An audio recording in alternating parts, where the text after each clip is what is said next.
욥기를 묵상하는 가운데 욥을 향한 하나님의 대답이 등장합니다.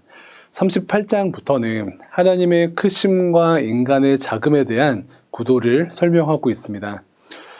토요일 본문에서는 이 땅에 펼쳐지는 자연 현상들을 통하여서 하나님의 크심과 인간의 작음에 대해 보았습니다. 오늘 주일 본문에는 동물들이 등장합니다. 암사자와 까마귀, 산염소와 암사슴, 들나귀와 들소, 매와 독수리가 등장하며 이 동물들이 살아가고 또 새끼를 낳고 하는 모든 과정들을 설명합니다. 이것은 하나님께서 성경을 통해 생태학 공부를 시켜주시려는 것입니까? 그렇지 않습니다. 이러한 일련의 과정들을 보면서 하나님의 크심을 다시 한번 기억하라는 것입니다. 인간인 우리가 동물에 대해서 어느 정도 아는 것이 있고 또 동물을 돌보기도 하지만 그럼에도 인간의 손이 닿을 수 없는 부분들이 있습니다. 동물들의 출산의 구체적인 과정, 또 동물들에게 먹이가 제공되는 것들, 보금자리가 만들어지는 그런 과정들에서는 인간의 손 밖에서 일어나는 일들이 참 많습니다. 즉 동물들의 세계를 보더라도 인간의 시선에서는 빙산의 일각만 알 수 있다는 것입니다. 반면에 살아계신 하나님, 크신 하나님께서는 이 모든 것을 아실 뿐만 아니라 섭리 가운데 다스리십니다.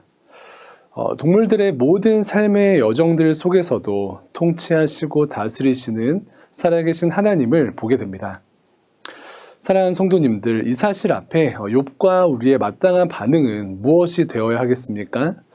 하나님, 저는 참으로 작은 존재입니다. 하나님, 저는 모든 것을 알지 못하는 자입니다.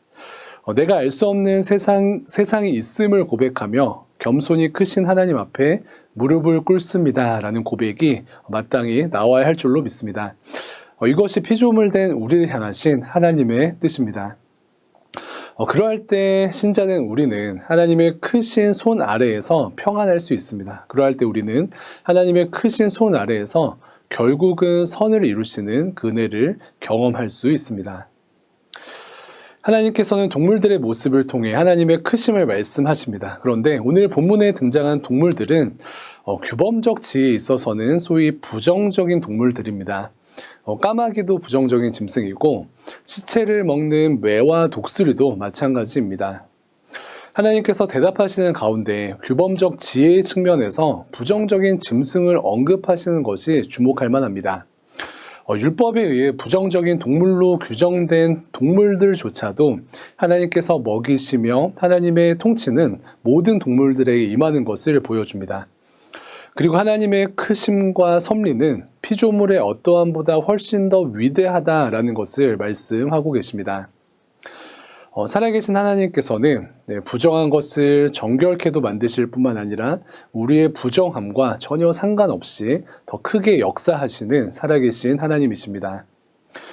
성탄을 앞두고 다윗과 예수님의 탄생을 생각해 봅니다. 다윗과 그의 후손들의 행위적, 혈통적 부정함에도 불구하고 하나님께서는 예수님의 탄생이라는 말도 안 되는 은혜를 허락하셨습니다.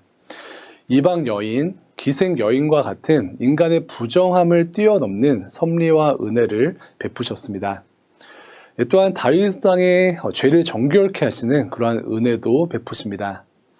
대속의 은혜를 붙들고 엎드린 다윗을 여러 죄 가운데 회복시키시는 하나님의 크심을 보게 됩니다. 우리의 생각에 부정하다 여겨지는 많은 것들이 크신 하나님 안에서 더 큰 은혜의 통로가 되는 것을 우리는 기억해야 할 줄로 믿습니다. 말씀을 정리합니다. 이번 한 주 나는 작아지며 또 하나님의 크심이 우리의 삶에 충만하여지기를 소망합니다. 하나님의 주권과 섭리를 인정하며 무릎 꿇는 한 주 되어야 하겠습니다. 무엇보다 규범적으로 부정하다 여겨지는 것조차도 정결케 하시며 또 이 땅의 부정함을 뛰어넘어 역사하시는 살아계신 하나님을 바라보시며 넓은 마음으로 나와 주변을 섬길 수 있는 성도님들과 또 이번 한 주 되시기를 주님의 이름으로 축원을 드립니다. 감사합니다.